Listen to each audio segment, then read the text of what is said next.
بسم الله الرحمن الرحيم. قال القدوري ولا بامرأة أبيه وأجداده، یعنی لا يحل للرجل أيضا أن يتزوج بامرأة أبيه ولا بنساء أجداده، کسی کے لیے جائز نہیں ہے کہ وہ اپنے باپ کی بیوی کے ساتھ نکاح کر لے. اپنے باپ کی بیوی کون ہوتی ہے؟ ماں ہوتی ہے. ماں کا ذکر تو وہاں پر آ گیا، پھر دوبارہ ذکر کرنے کی کیا ضرورت تھی؟ قال ولا يحل للرجل ان يتزوج بامه ولا جداته. دوسری بیوی، دوسری بیوی سوتیلی ماں مراد ہے، یہاں پر اپنی نسبی ماں مراد نہیں ہے. اسی طرح دادی نانی، وہ بھی سوتیلی دادی اور نانی مراد ہیں. لا يحل للرجل ان يتزوج بامرأة ابيه، کسی کے لیے جائز نہیں ہے کہ وہ نکاح کر لے اپنے باپ کی بیوی کے ساتھ، یعنی سوتیلی ماں کے ساتھ. وہ اجداد ہی، اجداد جد کی جمع ہے، اور جد دادا اور نانا کو کہا جاتا ہے. تو کیا مطلب ہوا؟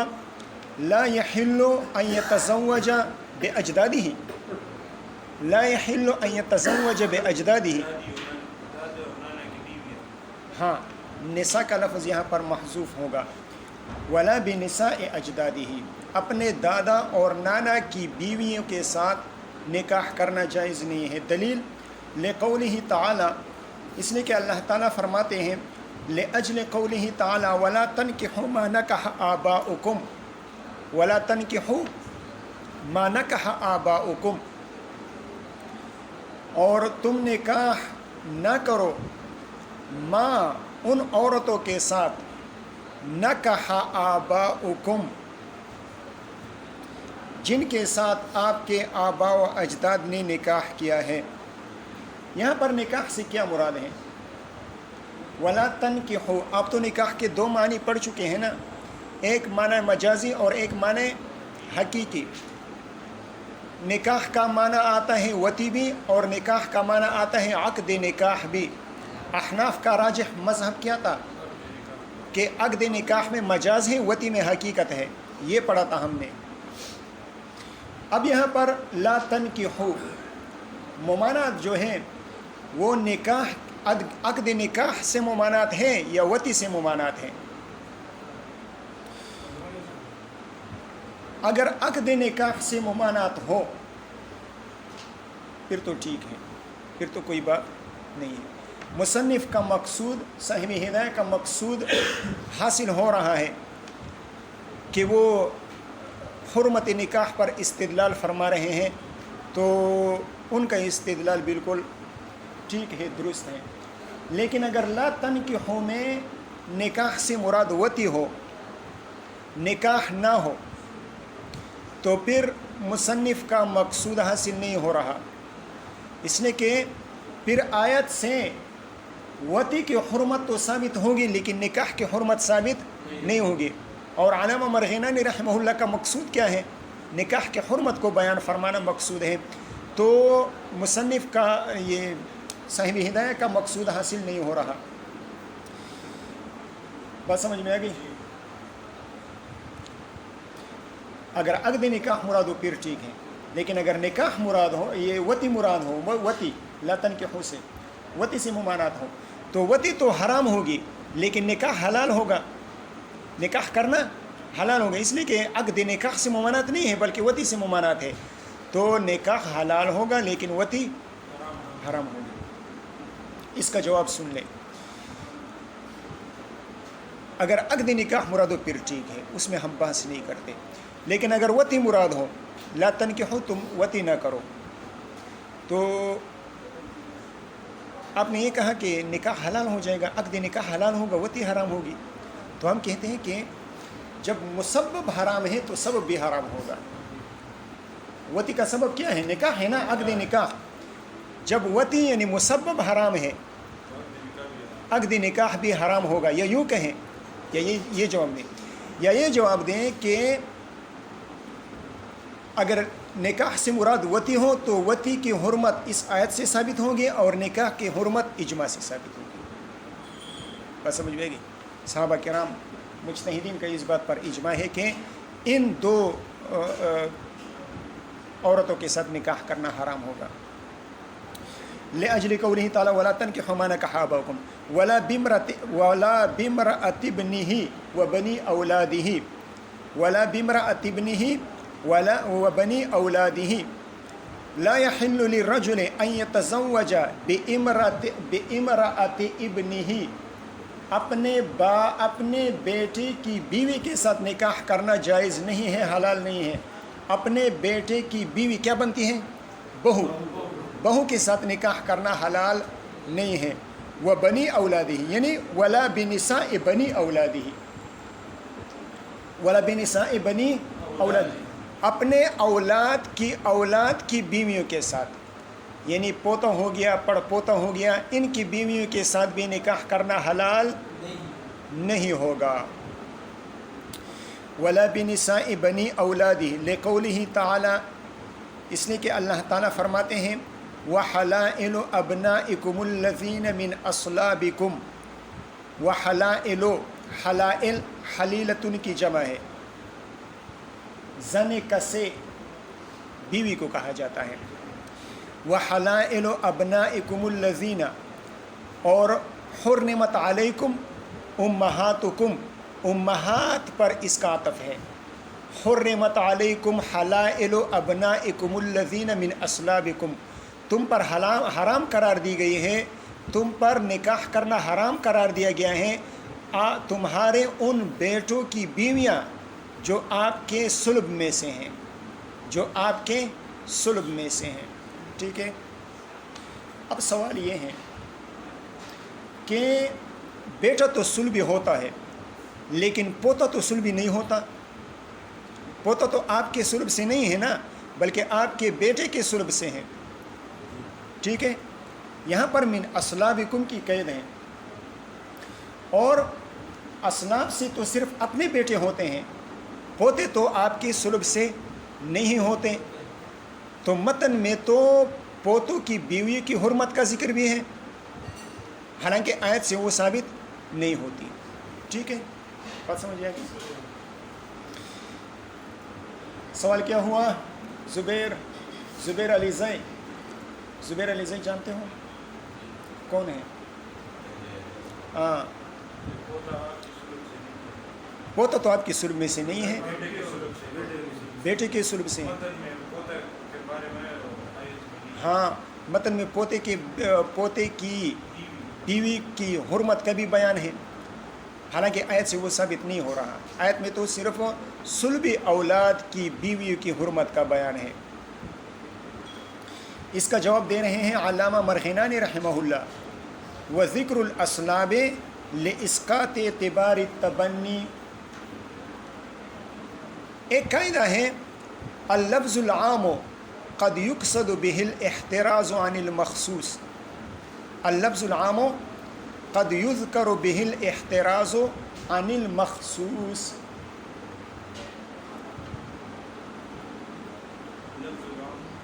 قد يقصد به الاحتراز عن المخصوص، میم خا صاد واو صاد، کبھی کبھار ایک عام لفظ ذکر کیا جاتا ہے لیکن اس عام لفظ سے مقصود کسی خاص چیز سے احتراز ہوتا ہے۔ عام لفظ ذکر کیا جاتا ہے اور اس عام لفظ سے ایک خاص چیز سے احتراز مقصود ہوتا ہے۔ یہاں پر اسلاب کا ذکر ہوا ہے، اسلاب یہ عام لفظ ہیں لیکن اس سے مقصود احتراز ہے ایک خاص چیز سے، اور وہ خاص چیز کیا ہے؟ متبنہ بیٹا ہے، جس کو منہ بولا بیٹا کہا جاتا ہے۔ کسی اور کا بچہ ہے، آپ نے لے لیا پالنے کے لیے، اس کو پال رہے ہیں تو اس کو کہتے ہیں متبنہ۔ اس سے احتراز ہے. اس کو بھی عرف میں آپ کا بیٹا قرار دیا جاتا ہے، عرف میں اس کو بھی آپ کا بیٹا کہا جاتا ہے، لیکن متبنہ کے احکامات وہ اجنبیوں جیسے ہیں. جب وہ بالغ ہو جائے گا تو آپ کی بیوی، آپ کی بیٹی، آپ کی بہن کا ان سے پردہ کرنا واجب ہوگا. آپ کے میراث میں اس کو حصہ نہیں ملے گا، اس کے میراث میں آپ کو حصہ نہیں ملے گا. اس کی بہنیں وہ آپ کی بیٹیاں نہیں ہوں گی، اس کی بہنیں آپ کے لیے اجنبی ہوں گی. جس طرح آپ کی بیٹیاں، آپ کی بہنیں اس کے لیے اجنبی ہیں متبنہ کے لیے، اسی طرح اس کے جو بہنیں اور بیٹیاں وغیرہ ہیں اور اس کی ماں جو ہے وہ بھی آپ کے لیے اجنبی ہوگی، ان کے لیے آپ سے پردہ کرنا واجب ہوگا. یہاں پر صلب کا لفظ عام ہے، لیکن احتراز ایک خاص صورت سے ہے، اور وہ خاص صورت تبنی والی ہے. زمانۂ جاہلیت میں متبنہ کے احکامات حقیقی بیٹے کی طرح ہوتے تھے.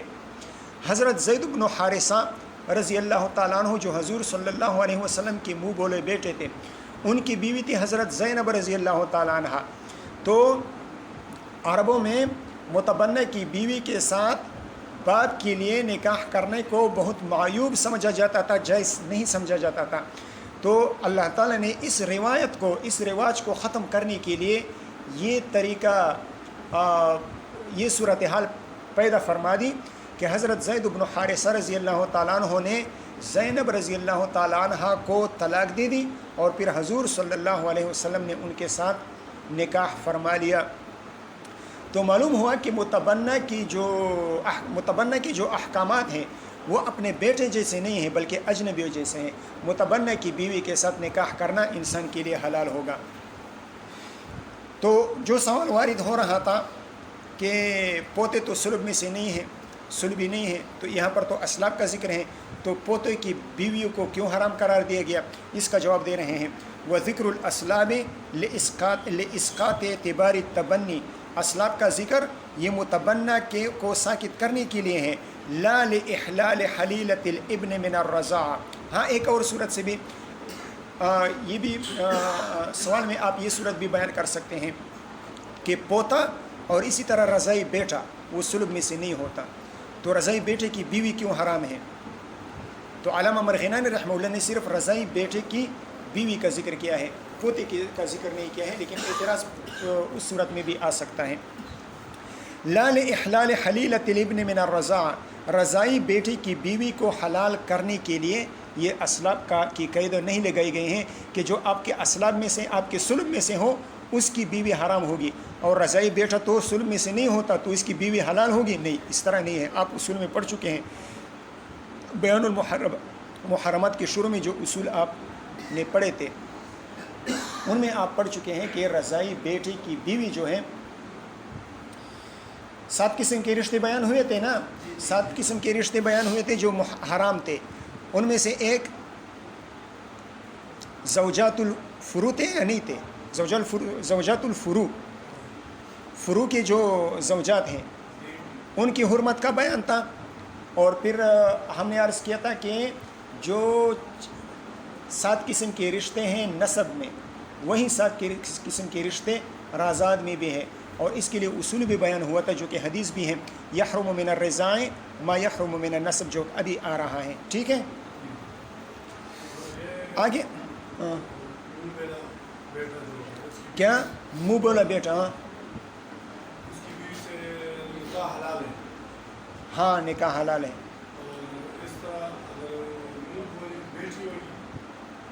وہ بھی اجنبی ہیں، اجنبیہ ہیں. ہاں وہ بھی اجنبیہ ہیں. نہیں یہ غلط بات ہے. وہ بھی اجنبیہ ہیں. صرف کہنے سے کہ یہ میری بیٹی ہیں، کہنے سے یہ وہ بیٹی نہیں بنتی. ورنہ حضرت ابراہیم علیہ السلام نے کیا فرمایا تھا اپنی بیوی کے بارے میں؟ یہ میری بہن ہے، ہذہ اختی. تو اگر کہنے سے اس طرح حقیقت تبدیل ہو سکتی تو ان کی بہن ہو جاتی. تو صرف زبان سے ہاں چھوٹے ہو اس کو پالتے ہیں، بڑا کرتے ہیں، پھر بھی وہ اجنبیہ ہی شمار کی جائے گی، اجنبی ہی شمار کیا جائے گا. ولا بأمه من الرضاعة ولا بأخته من الرضاعة لا يحل للرجل أن يتزوج بأمه من الرضاعة.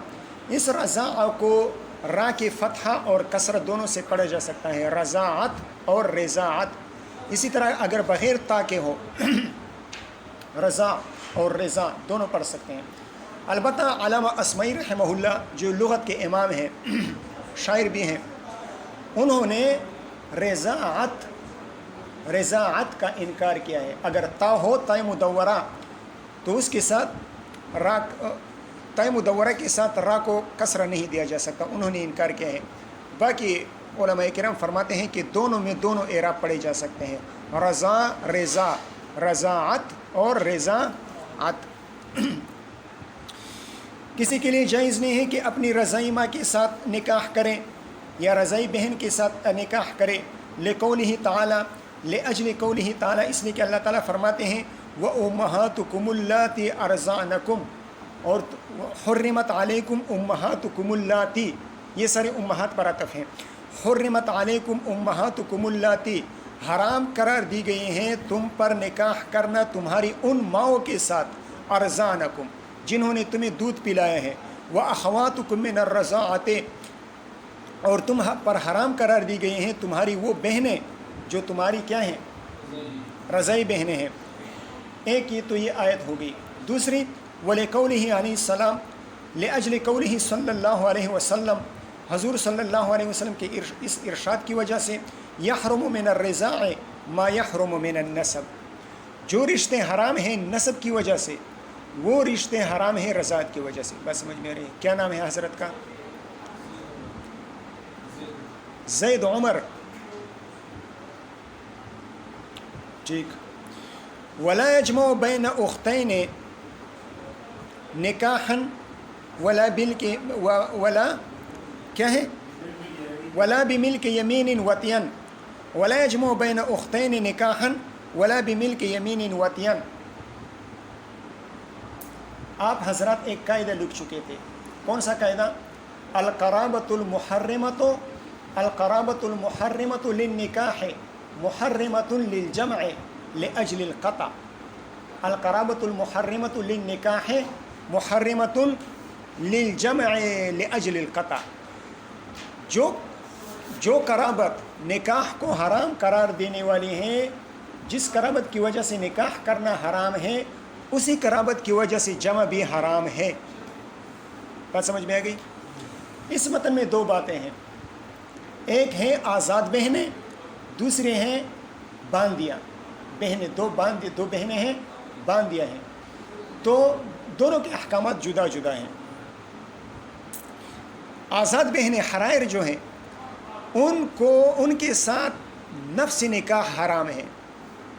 آپ یہ نہیں کہہ سکتے کہ میں صرف نکاح کرتا ہوں وتی نہیں کروں گا، وتی صرف نکاح کرتا ہوں وتی نہیں کرتا، یہ بھی حرام ہے.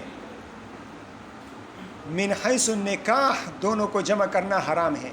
لیکن باندیاں ملک یمین میں تو لا سکتے ہیں آپ. دو بہنیں ہیں باندیاں، دو باندیاں ہیں بہنیں ہیں، ان دونوں کو آپ ملک یمین میں تو لا سکتے ہیں، اپنی ملکیت میں تو لا سکتے ہیں، لیکن ان کے ساتھ ایک ساتھ وتی نہیں کریں گے.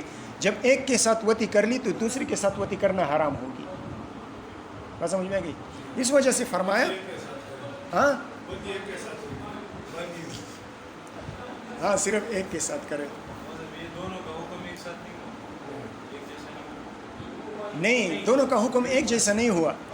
حرائر کو جمع کرنا حرام ہے، ان کے ساتھ نکاح کرنا نفس نکاح حرام ہے. نکاح میں جمع ہوتا ہے نا، نکاح کا معنی نہیں پڑا زم.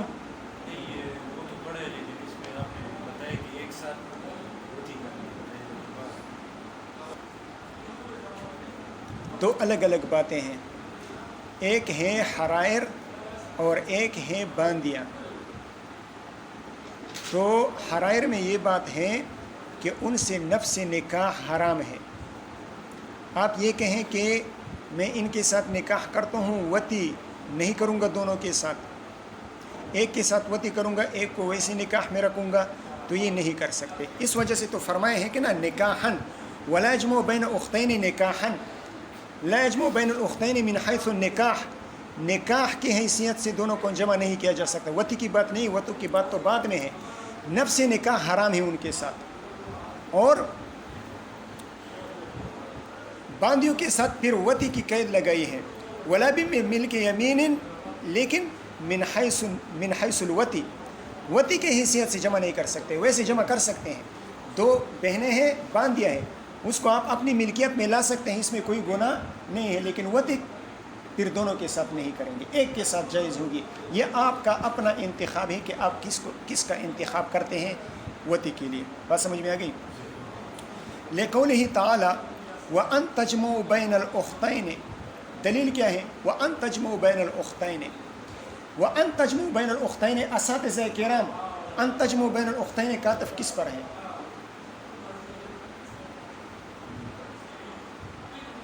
اب بولو.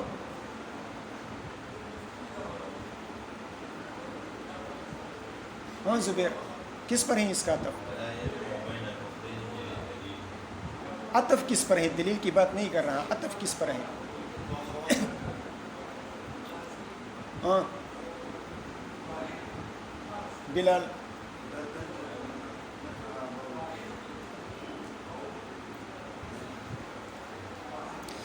اس کا عطف امہات پر ہے. حرمت علیکم امہاتکم, حرمت علیکم امہاتکم, اس کو آپ یوں کہیں وحرم علیکم الجمع بین الاختین. حرم علیکم الجمع بین الاختین, الجمع کہاں سے آ گیا؟ ان مصدریہ ہے. ان تجمعوا, ان تجمعوا, ان مصدریہ اس پر داخل ہوئے تو تجمعوا کو مصدر کی طویل میں لے لیا.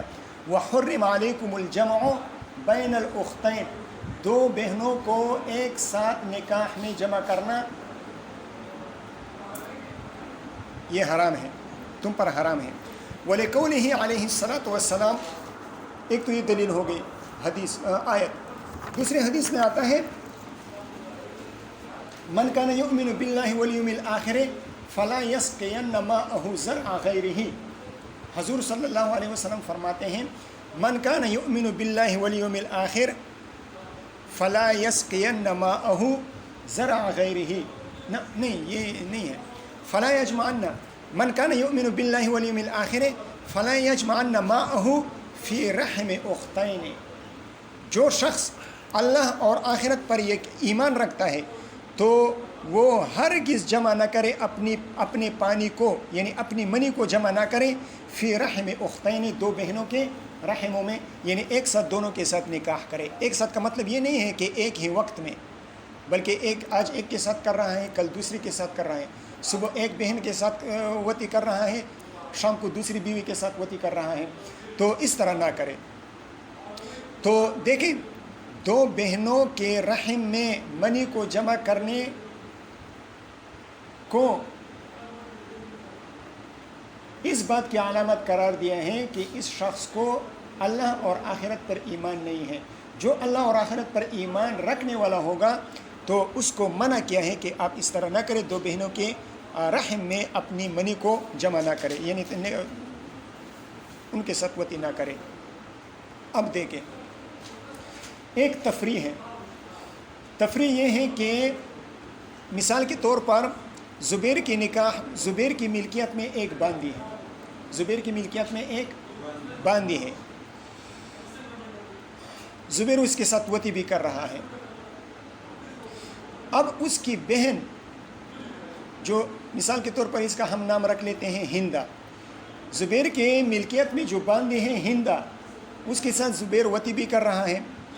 اب اس ہندا کی ایک بہن ہے فاطمہ, تو فاطمہ کو فاطمہ کے ساتھ نکاح کر لیا, اسے پسند آ گئی فاطمہ. اب وہ فاطمہ کے ساتھ باندھی ہے, اس کے ساتھ نکاح کرنا چاہتا ہے, تو آیا نکاح کرنا اس کے لیے جائز ہے یا نہیں؟ فاطمہ کی بہن کے ساتھ اس نے وتی کی ہے, اب فاطمہ کے ساتھ نکاح کر سکتا ہے یا نہیں؟ کر سکتا ہے. بات سمجھ میں آ گئی؟ فاطمہ کے ساتھ نکاح کر سکتا ہے, نکاح کر لیا. لیکن اب زبیر کے لیے نہ فاطمہ کے ساتھ وتی کرنا جائز ہوگا, نہ ہندا کے ساتھ وتی کرنا جائز ہوگا. ان دونوں میں سے کسی ایک کے ساتھ بھی وتی کرنا جائز نہیں ہوگا. جب تک زبیر نے ہند کو اپنی ملکیت سے خارج نہ کیا ہو، کسی کو ہبہ نہ کیا ہو، ہند کا نکاح کسی سے نہ کرایا ہو، آزاد نہ کی ہو کسی اور کی ملکیت، یعنی مطلب یہ ہے نا کہ اپنی ملکیت سے نکالی نہ ہو، اس وقت تک وہ اپنی منکوحہ فاطمہ کے ساتھ وطی نہیں کر سکتا۔ کیوں؟ اس لیے کہ ہند کے ساتھ تو اس نے پہلے سے وطی کر رکھی ہے، اب اگر وہ ہندہ اس کی ملکیت میں ہوتے ہوئے وہ فاطمہ کے ساتھ وطی کرتا ہے تو جمع آ جائے گا دونوں کے ساتھ، وطی کے اعتبار سے، وطی کی حیثیت سے دونوں کے درمیان جمع آئے گا۔ اور پچھلے متن میں آپ پڑھ چکے کہ ملک یمین کے اعتبار سے تو جمع کر سکتے ہیں ملک یمین کے حیثیت سے، لیکن وطی کی حیثیت سے دو بہنوں کو جمع نہیں کر سکتے۔ فَإِن تَزَوَّجَ أُخْتَ أَمَةٍ كَائِنَةٍ لَهُ فَإِن تَزَوَّجَ أُخْتَ أَمَةٍ لَهُ، اگر اس نے نکاح کر لیا، زبیر نے نکاح کر لیا اپنی اس باندی کی بہن کے ساتھ، کائنۃ لہو جو اس کی تھی، اس کی ملکیت میں تھی، قد وطیہا، یہ قد وطیہا حالیہ ہے، اور حال یہ کہ زبیر نے اس باندی کے ساتھ وطی کر رکھی ہے پہلے سے، صح النکاح، تو اس باندی کی بہن کے ساتھ نکاح کرنا جائز ہے۔ کیوں جائز ہے؟ لصدورہ من اہلہ مضافا الی محلہ، لصدورہ من اہلہ مضافا الی محلہ۔ آپ ایک قاعدہ لکھ چکے تھے، کون سا قاعدہ تھا؟ لکھا تو نہیں تھا لیکن سنا تھا، التصرف اذا صدر من اہلہ، التصرف اذا صدر من اہلہ فی محلہ وجب القول بنفاذہ والا یلزم الغاء الاسباب الشرعیہ۔ جب تصرف صادر ہو جائے اہل تصرف سے اور محل تصرف میں صادر ہو جائے تو اس کے نفاذ کا قول واجب ہوگا، اور اگر اس کے نفاذ کا قول نہ کیا جائے تو پھر اسباب شرعیہ کا الغاء لازم آئے گا، اور یہ بھی آپ پڑھ چکے تھے کہ اسباب شرعیہ کا الغاء یہ جائز نہیں ہے۔ تو یہاں پر لصدور النکاح من اہلہ، لاجل صدور النکاح من اہلہ، اس لیے کہ نکاح صادر ہوا ہے نکاح کے اہل سے، عاقل بالغ شخص ہیں، عاقل اور بالغ آزاد شخص ہیں، تو اس سے صادر ہوا ہے حال کونہ مضافا الی محلہ۔ وَإِذَا جَازَ، اب نکاح تو جائز ہے، نکاح ہو گیا تو اب باندی کے ساتھ جو وہ پہلے وطی کر رہا تھا اب وطی نہیں کر سکتا جب تک اس کو اپنی ملکیت سے نکالا نہ ہو۔ وَإِذَا جَازَ النِّكَاحُ، جب نکاح جائز ہو گیا، لَا يَطَوُ الْأَمَةَ، تو باندی کے ساتھ نکاح نہیں کرے گا اگرچہ فاطمہ منکوحہ کے ساتھ نکاح نہ بھی کیا ہو۔ وَإِن كَانَ لَمْ يَطَئِ الْمَنْكُوحَةَ، ان وصلیہ ہے، وَإِن كَانَ لَمْ يَطَئِ الْمَنْكُوحَةَ، ان وصلیہ کے لیے جزا تلاش کرنے کی ضرورت نہیں ہے، ماقبل دال بر جزا ہوتا ہے، مقبل والی عبارت دال بر جزا ہوتا ہے، اس طرح ہوگا وَإِن كَانَ لَمْ يَطَئِ الْمَنْكُوحَةَ فَلَا يَجُوزُ لَهُ أَن يَطَأَ الْأَمَةَ، وَإِن كَانَ لَمْ يَطَئِ الْمَنْكُوحَةَ فَلَا يَجُوزُ لَهُ أَن يَطَأَ الْأَمَةَ۔ بس سمجھ میں آ گئی؟ ان وصلیہ ہے، ان وصلیہ کے لیے جزا تلاش کرنے کی ضرورت نہیں ہوتی، ماقبل دال بر جزا ہوتا ہے، دال علی الجزا ہوتا ہے۔ وَإِن كَانَ لَمْ يَطَئِ الْمَنْكُوحَةَ، اگرچہ منکوحہ کے ساتھ ابھی تک اس نے وطی نہ کی ہو۔ کیوں باندی کے ساتھ اب وطی کیوں حرام ہو گئی؟ اس لیے حرام ہو گئی کہ منکوحہ حکماً موتوعہ ہے۔ منکوحہ کیا ہے؟ حکماً کیا ہے؟ موتوعہ ہے۔ جب منکوحہ حکماً موتوعہ ہو گیا اور اب وہ باندی کے ساتھ بھی وطی کر لے تو جمع من حیث الوطی آ گیا یا نہیں؟ جمع من حیث الوطی آ گیا، اور سابقہ متن میں آپ نے پڑھا کہ جمع من حیث الوطی باندیوں میں جائز نہیں ہے، لأن المنکوحة موتوعة حکماً، اس لیے کہ منکوحہ وہ حکماً موتوعہ شمار کیا جاتا ہے۔